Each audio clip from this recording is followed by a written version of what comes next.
Hi agriculturists, welcome back to Growing Roots in Agriculture. So in today's exciting sprouting video, I am planting tomatoes in my garden.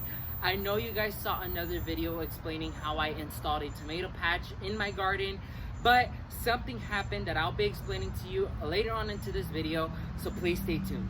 So a quick little story on what happened with my tomato patch that I had previously. So I made a full video on that and I planted 9 different tomatoes in that area, from cherries to better boys to everything you name it. I probably planted it in that area. So I planted these tomatoes like a week or a few days before I left for my 3-week vacation with my family to Mexico. It was an amazing trip over there, but I completely forgot the tremendous heat waves that hit here in South Florida.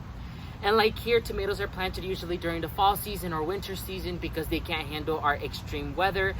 I planted them there because during that period of time, although it was getting hotter, it was still tolerable for tomatoes. But then I didn't realize or didn't keep in count that Florida tends to get hot this quickly, especially during our hurricane season.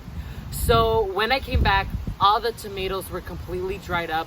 None of them were alive and all of them were dead. So might as well dedicate a small area to tomatoes of 4 varieties I would like to grow this year.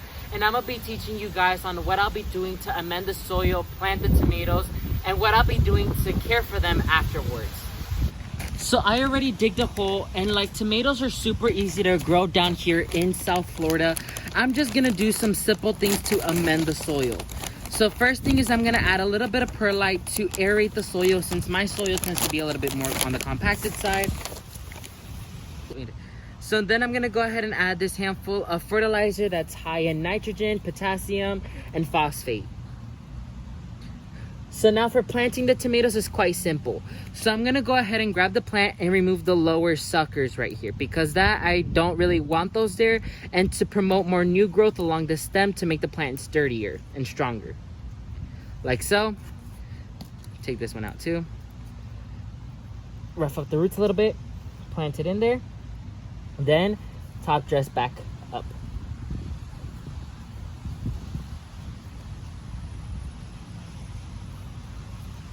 So it started to rain all of a sudden here in South Florida as per usual, but I wanted to discuss with you guys about what I'll be doing to take care of the tomato plants to make sure that they are successful later on in date once they start giving me fruit. So number 1 is I'll be making sure that they'll be receiving their full 5 to 6 plus hours of direct sunlight. Tomatoes need full sun in order to stay happy, so I'll be making sure that they are provided just that.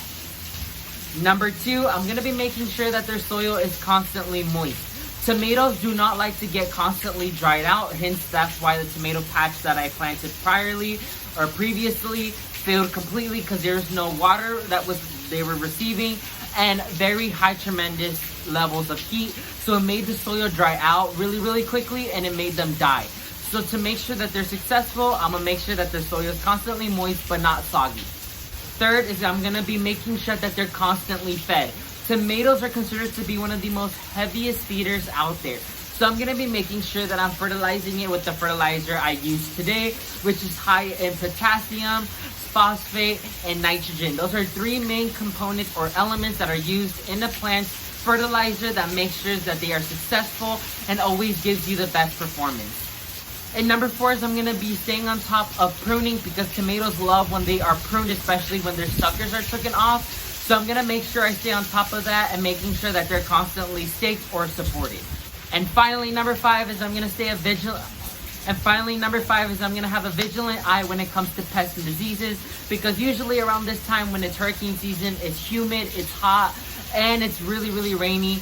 And so it allows the plants to get more susceptible to more diseases out there, like the tomato hornworm, rust, mildew, you name it. Tomatoes tend to get hit by those a lot during these humid times. So I'm going to be making sure I have an eye out for that and treat them when necessary. So I discussed with you guys about what I'm going to be doing to take care about these tomatoes after planting, and what I did to plant them and amend the soil. So hopefully you found this video somewhat educational for you guys to become pros at growing tomatoes at your own garden. And now I'm going to try my best to prevent them from dying because of these tremendous heat waves, so I can make sure and assure that I'll have a yield of tomatoes from this patch this year, which I'm super excited. And I'll keep you guys posted on these tomatoes on TikTok, Instagram, Facebook, and here on YouTube on the community page. So make sure you tune in to check up on how these babies are doing later on in the season. So thank you all so much for watching. May God bless you and your entire family, and never forget to grow roots agriculturists. Bye everyone.